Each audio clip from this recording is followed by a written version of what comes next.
Welcome to Bible Time, everybody. This is the Monday edition. We're starting a new week on the road. Here we are at a beautiful park in Southern California. There's a little creek in the background. You might see some ducks waddling by. We trust that you had a great weekend at Believers Fellowship. I know VBS was fantastic last week, and you had a great wrap-up on Saturday morning.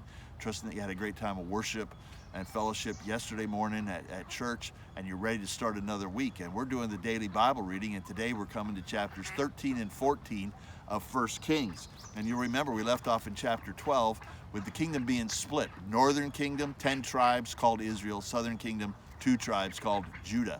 Jeroboam's the king of the north. Rehoboam's the king of the south. And Jeroboam, you remember, he set up a couple of idols, one in Bethel, one in Dan, because he didn't want people going back down to Jerusalem to worship. So he set up a couple of golden calves and established his own priests and told the people to worship there. And one time he is worshiping there in Bethel, and a unnamed prophet from Judah shows up and rebukes him. And there's a miracle that happens. The altar is split according to the word of the prophet. Ashes spill out. Jeroboam's hand gets paralyzed and then unparalyzed. And he thinks, this prophet, he's pretty cool. Why don't you come over to my house for dinner? And the prophet says, no, I'm not supposed to stay here. I'm supposed to go back by a different way that I came.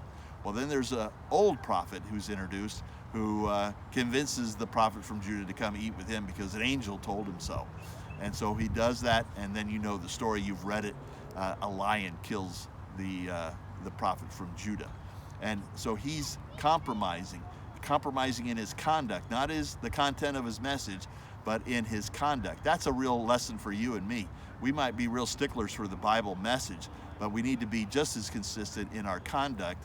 And that's an important lesson that was learned by that prophet. Then there's another prophet, Abijah. We've seen him before.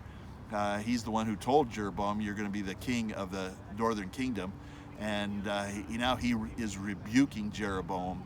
And so Jeroboam, it's not going well for Jeroboam. He is rejecting the Lord, and it's not going much better for Rehoboam in the south either. In fact, I did want to just read you some quotes in chapter 14, verse 9, regarding the northern kingdom. It says, but you have done evil above all who were before you, and have gone and made for yourself other gods and metal images, provoking me to anger, and have cast me behind your back. What a serious thing that is, to cast God behind your back. To the southern kingdom, in verse 22, it says, and Judah did what was evil in the sight of the Lord, and they provoked him to jealousy with their sins, and they committed, and more than all that their fathers had done. And so things are just getting worse and worse and worse. And verse 15 of chapter 14 is a great summary statement.